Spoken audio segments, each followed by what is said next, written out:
Welcome into TalkFCB and welcome back here to the Champions League. It's Barcelona against Inter live from the Camp Nou on Wednesday evening. And in today's video, we are going to be going over the full tactical preview of exactly what we can expect from that game. It's Ernesto Valverde against Antonio Conte. And in this game, we need to understand the threat of Inter Milan. Because believe me, they do pose a threat. They are capable of coming to the Camp Nou and causing a shock if we don't step up, if we don't perform. It's all there to play for. It's a massive game in Group F. And coming up today is everything you need to know. Let's do this! And I have to start, guys, by honestly praising Inter for the work that Conte has done with them so far. They've started the season absolutely impeccably in Serie A. They're top right now, they've won every game, and they're coming here with some real confidence. But let's have a look now at the way the Inter set up. That's very important for me, and especially when you're looking at both teams, how we can get at Inter, and also how Inter can get at us. It's very interesting here to look at their setup in two massive games this season. First and foremost, on the left-hand side there, you'll see their setup against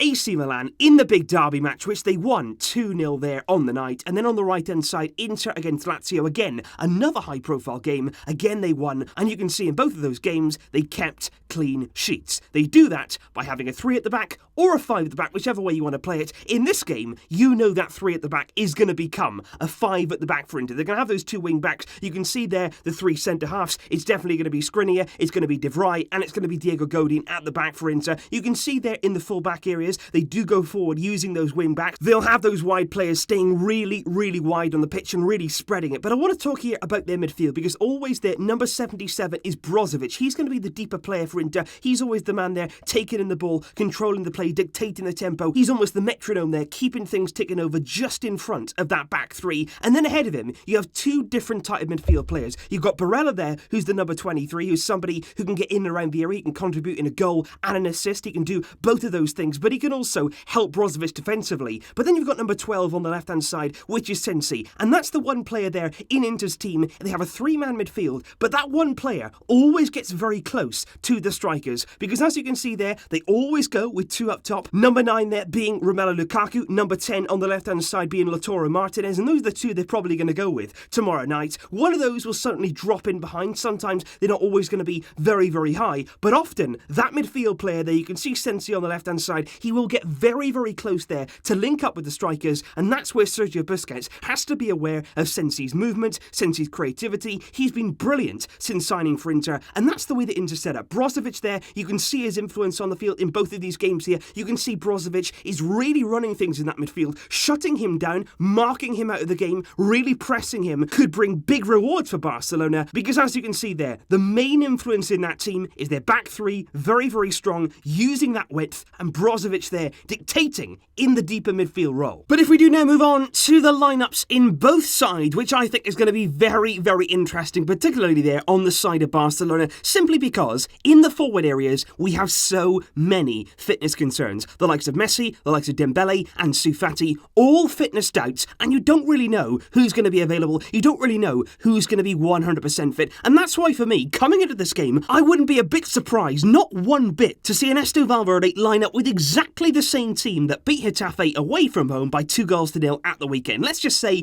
that he is going to go with something like this. Ter Stegen in goal, Junior Firpo there at left back, Jordi Alba is close to returning, but doesn't seem like he's quite going to be ready to jump back into this game. Clement Longley and Gerard Piqué at centre back, Sergi Roberto then at right back, Busquets in midfield alongside Arthur and Frankie de Jong. That's an excellent midfield there for a big Champions League game. And then in the forward areas, we're really not blessed with options. Antoine Griezmann potentially playing from the left-hand side once again, Luis Suárez, who got a goal against Getafe, leading the line, and Carlos Perez here given a massive opportunity potentially out on the right-hand side. And then if we do move on to Inter, like I say, it's certainly going to be this 3-man defence of De Vrij, Skriniar and Diego Godin. 3 excellent centre-backs there, really good players. Diego Godin, of course, will know Barcelona very well from his time with Atletico Madrid. You've got Asamoah here and D'Ambrosio out in the wide areas, and like I say, they are easily going to tuck back in there to make a back 5 for Inter. Make no mistake about that, they're going to go defensive when they need to in this game. You've got Brozovic, who's going to be the deep man in midfield, Barella here, who's going to support him, and then you've got Sensi here in midfield. Like I say, he's been excellent during his time at Inter so far, signed there in the summer. He's going to get really close to the strikers, link that play for Inter from midfield to attack. That's what they'll want want to happen. But it's up to Barcelona and Barcelona only to stop that happening. Number one, like I say, Sergio Busquets is going to need to stick very, very close to Sensi there to be aware of what's going on. But like I say here, with Sensi, Barella, Brozovic, that's a three-man midfield, potentially against a three-man midfield, and you would expect Arthur Melo, Frenkie de Jong to dominate in there. You really would. You'd expect them there to start dictating the play, to push into back. And the reason that I can see Sergio Roberto starting there once again at right back is simply because into there, you look at their team, they don't have an abundance of pace in that area. They don't really have somebody who's going to absolutely shred Barcelona on the counter-attack. And I think Valverde may include Roberto there at right back because that pace element, you don't need to worry about somebody going in behind him all the time. And I think he can come forward and he can help there in the build-up because Inter are going to sit deep. Because Inter will have absolutely no problem doing that. What they'll do is they'll get their three at the back. They'll start there very, very narrow. They'll start to come inside and they'll basically crowd the middle of the field. They'll have their fullbacks just dropping in there in the wider areas, keeping tabs on our wide men. But what it may be down to there is the fullbacks. That's why I think Roberto may be involved as well, because going forward, he is significantly better than Semedo there in the final third right now. And I think Roberto there certainly playing very high up. Junior Firpo as well, it's going to be a big, big night for him. Because, of course, if Inter do get really narrow, the place to exploit is the wider areas when you can. But the one thing that I would say, when you're playing against a team there with a back three that forms there into a back five, the most important thing for me is moving this ball as quickly as you possibly can. The ball circulation in that midfield area and then transitioning into the forward line is so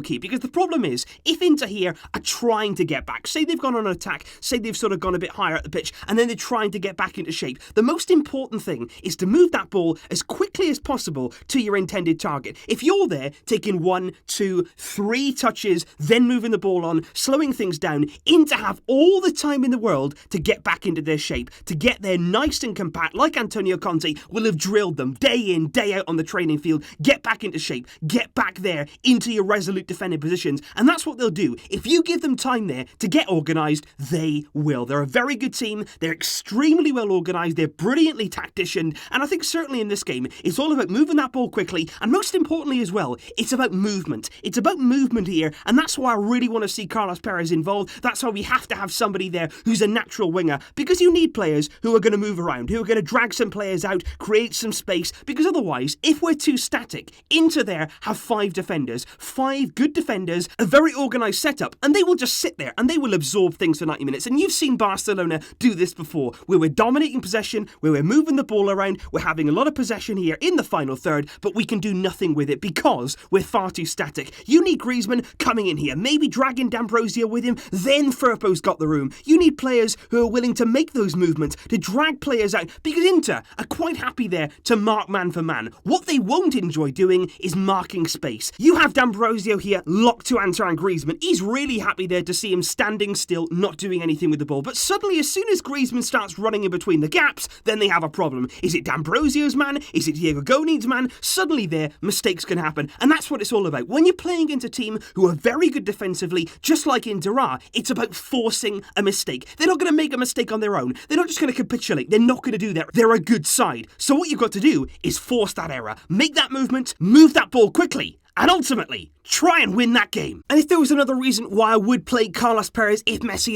isn't 100%, if Dembele isn't 100%, as we know, they're not quite ready there. They're not really ready to be starting this game at least. That's why I play Perez on this right-hand side. Not only going forward there, the fact that he's a natural winger, but also he works incredibly hard. And if there's one area in this Inter side that I do feel maybe they could get at us, they're not really blessed with pace. I don't really think they're going to be a massive threat on the counter-attack, but it's sort of in areas like this where maybe Asamoah has the ball, maybe he'll play it there into Sensi. Like I say, I'm a really big fan of him. Roberto may get attracted to the ball. Then potentially Asamoah has got the room down there to exploit Barca in the wide areas. You'll need Carlos Perez to do his duty and work back, because there's one area really that I think Inter could hurt Barcelona. It's balls into the area, and that's one thing this season we haven't been good at. We're not very good, to be honest, at stopping the ball coming in. We're not very good at stopping the cross, making sure really that people can't get into those areas. And also when the ball's put into the box, you've got Lukaku, you've got Lautaro. They're two physical guys. They're two good wide players in the air. They are going to be difficult to contain, and if you consistently allow the ball to be crossed in there, Lukaku could do some damage. You have got the threat from Inter of getting the ball in the area, getting it in the mixer really, and ultimately going long ball. I think Inter certainly are going to try and get physical with us. I think they're going to sit deep for most of the game, but they will try to have their one or two chances on the break, perhaps not in terms of pace, but in terms of getting that ball into the area and hoping that that Lukaku, maybe Sensi on the edge of the box, Barella as well, can chip in with the goal. They do have goal threats, they do have goal scorers in their team, and of course, let's not forget as well, if they do want that injection of pace maybe later on in the game, they do have a certain Alexis Sanchez on the bench who started his Inter career on the weekend with a goal, and certainly right now, he'll be hoping to come on, maybe make an impact at the Camp Nou, but it's about us neutralising that,